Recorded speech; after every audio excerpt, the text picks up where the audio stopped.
এই টাইপটা খুবই important.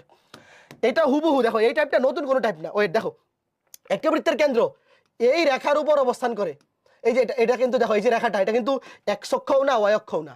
X অক্ষের সমীকরণ হচ্ছে y = 0, ওয়াই অক্ষের সমীকরণ হচ্ছে x = 0। দেখো এটা কিন্তু কোনো অক্ষীয় রেখা না। তোমাকে বলছে একটা বৃত্তের কেন্দ্র এই রেখার উপর অবস্থান করে এবং বৃত্তটি এই দুইটা বিন্দুগামী বৃত্তটির সমীকরণ। দেখো এই বৃত্তের কেন্দ্র ব্যাসার্ধ কোনোটাই ডিরেক্ট দেওয়া নাই, বলছে কেন্দ্র এই রেখার উপর অবস্থান করে। তো কেন্দ্র কিন্তু দেওয়া নাই।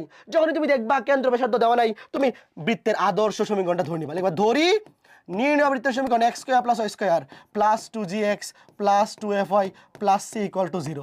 তো এটাকে ধরলাম আমি 1 নম্বর সমীকরণ। এখানে আমার অজানা রাশি আছে 3টা, gfc।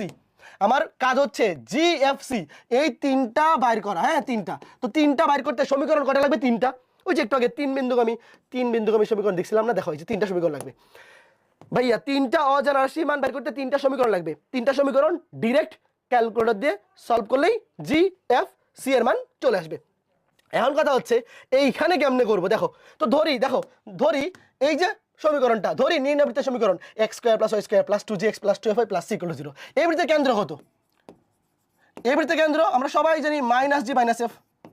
তো প্রশ্নে বলছে এই বৃত্তের কেন্দ্র এই রেখার উপর অবস্থান করে, তাহলে অবশ্যই এই কেন্দ্র এই রেখাকে সিদ্ধ করবে।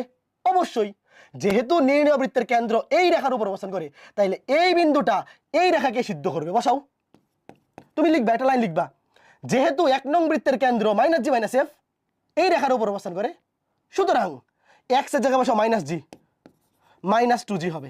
y এর জায়গায় বসাও -f, -f = 3।